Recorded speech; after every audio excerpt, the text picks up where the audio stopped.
Hey, what's going on, guys? This is Jake with Casual Ecommerce, and this video is going to be the first of a multi-part series regarding high-ticket dropshipping. There was a positive response to my last video, and a lot of people wanted more content, so here it is. I figured it'd be best suited to just kind of split it out across a multi-part video series. So with that said, let's go ahead and get right into the video.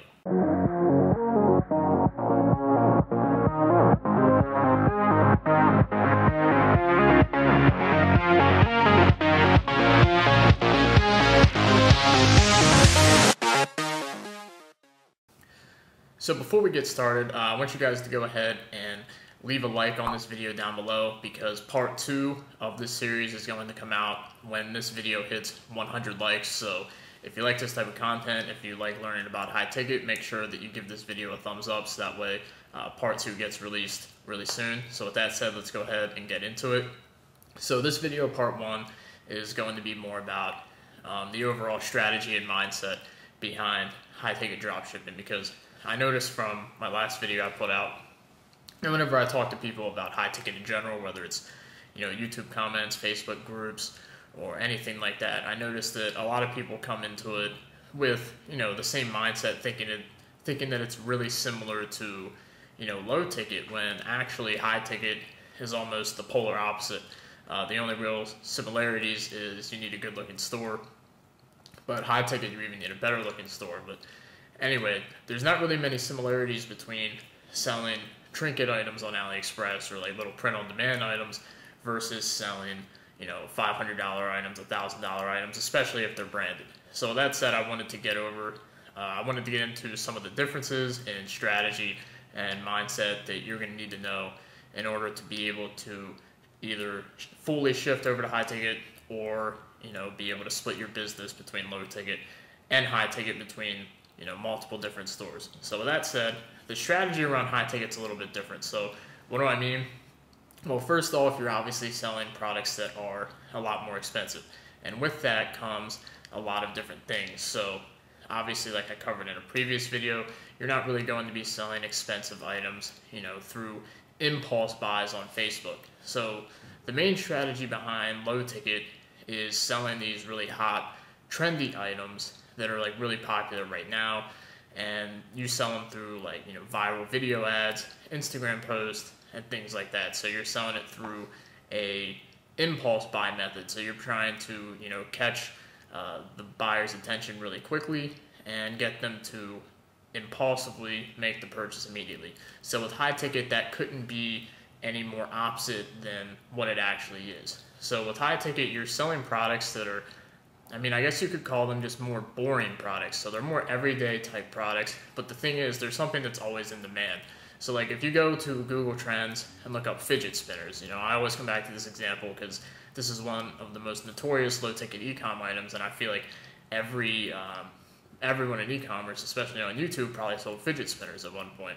So if you go look at the Google Trends on fidget spinners, you can see that it's skyrocketed up, and now it's almost back at zero. No one's buying fidget spinners. No one gives a crap about fidget spinners anymore. So that pretty much is low ticket in a nutshell. You're looking for those items like that. You're trying to catch and ride the wave up, and then once the wave starts coming back down, you no longer are going to be selling that item, and you have to move on to another one. You're trying to find another wave.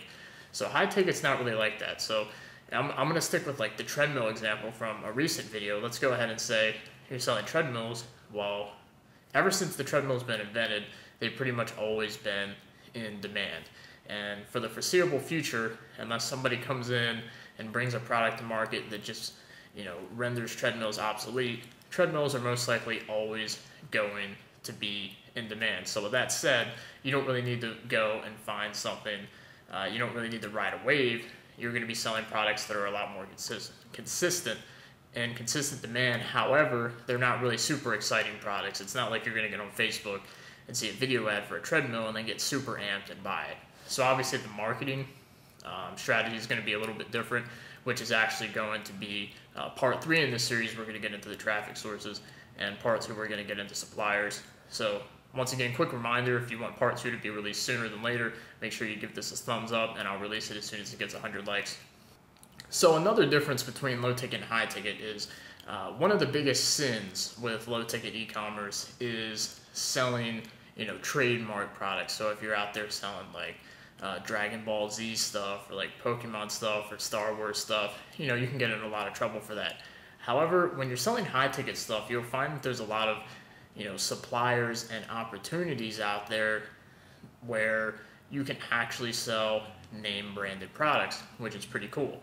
If you can actually become, an authorized retailer of certain name branded products, which is pretty common. There's a lot of, name brands that offer drop ship programs, or they're affiliated with a third party that kind of is like the middleman. So they offer the drop ship program, and then they connect, us drop shippers with the actual supplier themselves. So there's a lot of opportunities where you can sell branded products, which is an instant boost to your store. However, obviously, if you're going to be selling branded stuff like that, your site's going to have to look really good, or else the supplier is not going to let you become a retailer in the first place. Because if your store is, the atypical piece of crap Brooklyn themed store, for example, then you're going to go ahead and be making that brand look really bad if you have their products on your store.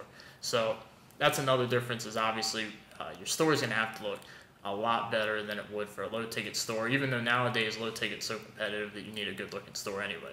So selling branded products is definitely a big difference that, not a lot of people are used to being able to do. So that's one huge advantage in regards to this. And the next thing is going to be that there isn't really a such thing as doing a general store with high ticket drop shipping. I'm not saying it's not possible, but it's going to be astronomically harder. So primarily what you're going to be sticking to is either niche stores or hybrid stores. So what do I mean by hybrid? A hybrid's kind of a mix between a general and a niche store. So let's say if a niche store is just a dog supplies drop shipping store, so you're selling like dog cages, dog toys, stuff like that. A hybrid store would just be a pet supply store. So it's still technically a niche, but it has a lot of sub niches within it. So like cat supplies, bird supplies, dog supplies, so on and so forth. So these are the two most common types of stores that you're going to see within high ticket dropshipping stores. And there's actually a lot more of these online than you would think. You may have actually bought from a high ticket dropshipping store without even knowing it, because most of these stores look completely legit. They're not the typical Shopify store that you see trying to sell $2 necklaces all the time.